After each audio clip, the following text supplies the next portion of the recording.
Have you ever seen a play so awesome that you decided, man, no one should ever be allowed to do that again? I mean, I haven't, but every once in a while, the NFL finds a play so badass that they go and ban it. And while not everything results in a rules change for the better or getting rid of a play, we're going to talk about the best plays that have changed the rules, starting with a special team special play that was very short-lived. Pretty much, NFL kickers for like 2 weeks were exploring a rule, or a lack of rule, I guess you could call it, on kickoffs, where they were able to take advantage of their ability to place the ball on the tee. Now, if you're thinking, well, Isaac, everybody places the ball on the tee in a kickoff, you'd be partly correct. I'm not talking about placing the ball on the divot of the tee. I mean, you are actually placing the ball on the literal top of the tee and using somebody to hold the ball there to get the kickoff a little bit of extra leverage. This was just like a little life hack used to get under the ball a little bit more, which would generate more hang time on average to allow for better coverage, since the fair catch rule hadn't been implemented yet, meaning the meta of kickoff was to try to hit the ball as high and as close to the goal line as possible to force returners to make a return. And what many thought was an insightful twist on the rules, it was quickly brought to an end as the NFL hotfixed this bug and elaborated further on the kickoff rules with a tee to make sure the ball had to be placed in the divot of the tee and not on top of it, meaning this short little gimmick was shut down as fast as it was started. But that's not the only special teams play that's going to make its way onto this list. One of my all-time favorite plays, in fact, that I'm sure everybody loves, is when a player on a field goal jumps over the line in order to block it. Aside from the fact that you're jumping between offensive linemen, which is pretty cool, the amount of coordination and timing it takes to do this successfully, knowing that if you fail, you are going to potentially keep a drive alive, makes it a fun, high-risk, high-reward play, at least in my opinion. A few players were well known enough in doing this play to get cited in the rules change, including guys like Cam Chancellor, who blocked multiple kicks with this technique, Justin Simmons, who used it to some success as well. But in 2016, while there were only 3 of these blocks, Bobby Wagner for the Seahawks blocked a Cardinals field goal attempt, Shane McClellan was able to get over the line to block a Ravens attempt, but the one that hammered the nail in the coffin for the play being killed was a game-changing Justin Simmons block on a go-ahead extra point of all things. But he blocks it, returns it for 2 points to win the game in an unexpected way, as that field goal would have actually put the Saints up by 1 point. This was bad enough that the NFL, mainly the Philadelphia Eagles of all organizations, decided to push for this play to get banned. But the weirdest part is that it was banned under the guise of player safety, which is strange because, while yeah, somebody could get hurt, it simply hadn't happened on one of these plays before. So to go on and ban it for the safety concerns doesn't really make sense to me. Just admit you want to be in control of plays people hate, Eagles. Just say it. You want to be the sole owner of most hated plays. And speaking of heartbreaking plays, that seems to be something that forces some change in the NFL. And if you're a Bills fan, you should know exactly where I'm going.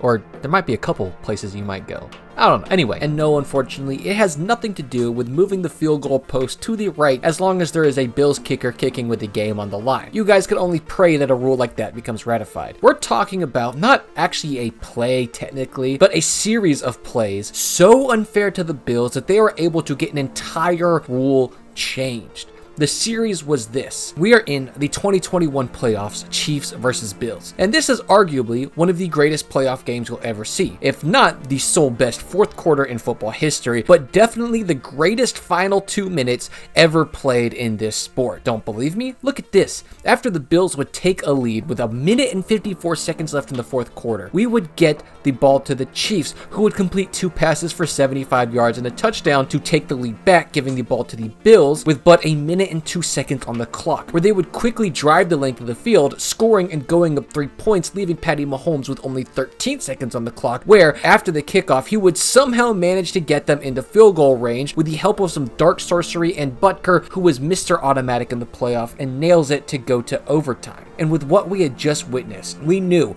whoever won the coin flip for overtime won the game. And the Chiefs win the flip, they got the ball, and 8 plays later, they were going to the Super Bowl. And you see, the old rules were that if you get a touchdown in overtime, the game immediately ends, regardless if the other team has touched the ball or not. This rule hardly lasted a month into the offseason before getting changed, as this game was the most cited source, because it just didn't seem fair to not even let the other offense get a chance to compete in the game if the other team scores, and it just felt like way too much was being decided by a single coin flip.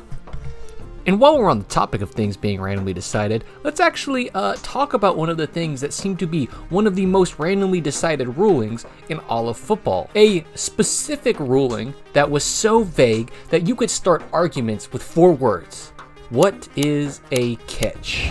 And what is defined as a catch has been an ever-evolving term, with some great catches being ruled incomplete and some, well, for lack of a better word, questionable catches being ruled as a catch. But there is one catch, or catch that's ruled incomplete, or just an incomplete pass. It depends on how you see it. That's just very controversial. That really caused the NFL to re-examine this rule and see if they couldn't just make it a bit more cut and dry. The game was 2014 divisional round. The Cowboys were down by 5, but marching down with 4 minutes left in the game. Dak throws up a prayer and Dez Bryant goes up, gets the ball in his hands, lands, turns, reaches for the pylon where the ball touches the ground, moves a little bit, and eventually comes out to be double caught by Dez well after the initial grab. And on the field, it looked pretty cut and dry. He seemed to have pretty good possession of it, and it was initially ruled that catch. But it was taken back, reviewed, and reviewed, and reviewed, and eventually overturned thanks to the ruling that receivers must maintain possession all the way to the ground, which by that definition makes this catch dubious at best. The unfortunate part of all of this is that it's just a stupid definition of a catch. Eventually, we all agreed on that, as in 2018, the rule was finally simplified to just needing to make a football move or take a third step, and eventually even added the errata that reaching the ball for the pylon actually counted as a football move, directly citing the Dez Bryant catch that was still 4 years prior. It just had that lingering of an effect. But you know, not everybody got screwed over by the rule changes. Some people profited off the rule changes so much that they made an entire dynasty out of a bad ruling. And no rule is known for helping one person or one team as much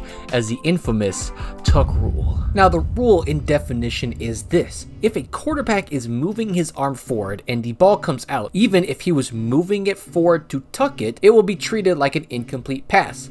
I wonder if that could ever backfire. Well, let me take you to a 2001 playoff game where this little known fill-in quarterback known as Tom Brady is attempting to lead his team on a field goal drive to send this game to overtime. Well, looked to be like that was the case until that short-lived dream gets ended with a strip sack, as we all thought the game was over. But no, this play was under review and the tuck rule definitions were used to allegedly rule this an incomplete pass. The Patriots would go on to kick said field goal and eventually win the game, which did much more than just give them this game and an eventual Super Bowl, but really led them to become the early 2000s dynasties that many of you know them to be. Now, this rule still stood for a while after this game, but when it was eventually abolished in 2013, many still cited this specific game as one of the worst implementation of the rules, and it was not missed whatsoever, with the only dissenting voice in the vote being the Steelers. So yeah, not even the Patriots wanted the tuck rule to stick around. Now, this last one's the rarest one, because while these other plays have all happened in the NFL, no one play has changed more about the NFL while never